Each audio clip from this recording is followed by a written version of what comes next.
कि जैसन सोचले रहनी हर वैसन धनिया मोर बाड़ी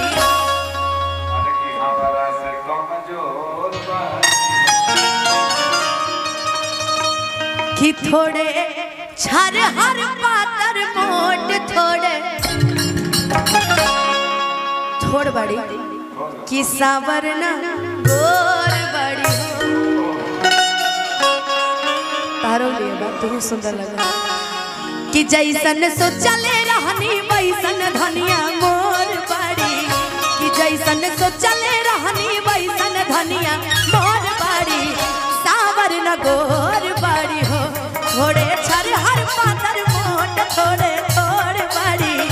सावरना गोर बाड़ी हो जैसन सोचले रहनी वैसन धनिया मोर बाड़ी सावरना गोर बाड़ी हो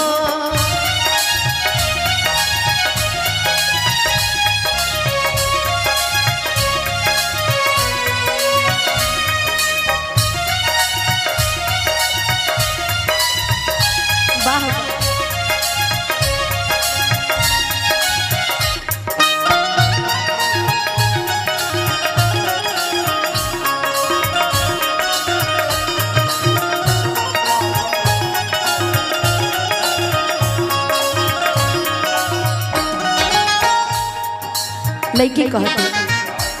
हो बड़ा निक लागेला बलम जी के बोलिया जब से ले आगिल बाड़े आपन घर डोलिया जब से ले आगिल जब से ले आगिल बाड़े आपन हो बड़ा निक लागेला बलम जी के बोलिया जब से लगा गिल बड़े अपन घर डोलिया जब से लगा गिल बड़े अपन जब से लगा गिल बड़े अपन की बातें है जुल्म जवानी जो मेरी रूह को चैन दे खुशी बन गए हो तुम जिंदगी बन गए हो तुम जिंदगी बन गए हो तुम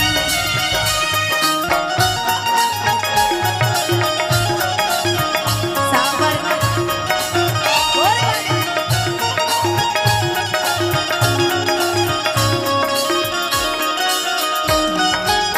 इतना लड़की को दिल बखा लड़का का कहता कि सोच के से जरिया पे जब गोरी बैठली रोगी रोगी दहिया के आपन से बैठली रोगी रोगी दहिया रोगी रोगी दहिया सज के सजरिया पर जब गोरी बैठली रही रही दहिया के आपन पे बैठे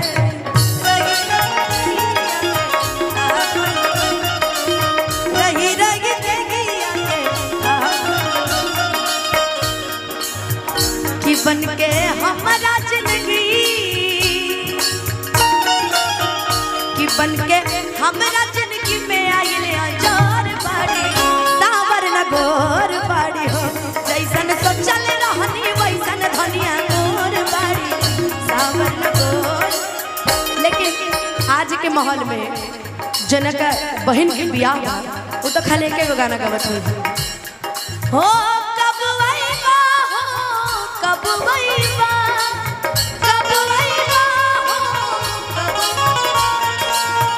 कब वैबा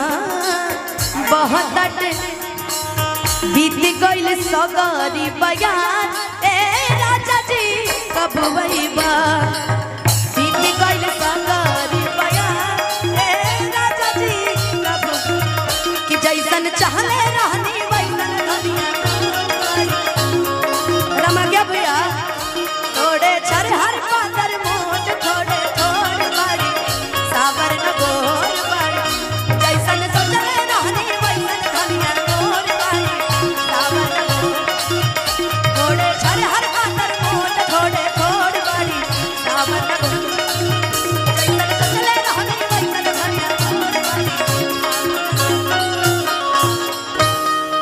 सावर न गोर बड़ी हो।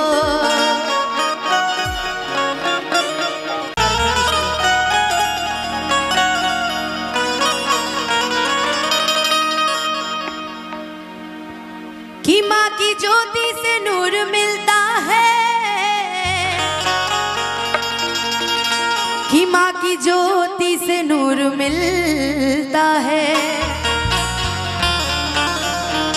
कि माँ की ज्योति से नूर मिलता है, कि चैन मिलता है, सुरूर मिलता है, कि जो भी आता है मैया जी तेरे दर पे कुछ ना कुछ तो जरूर मिल। एक बार प्यार से बोल दीजिए सच्चे दरबार की,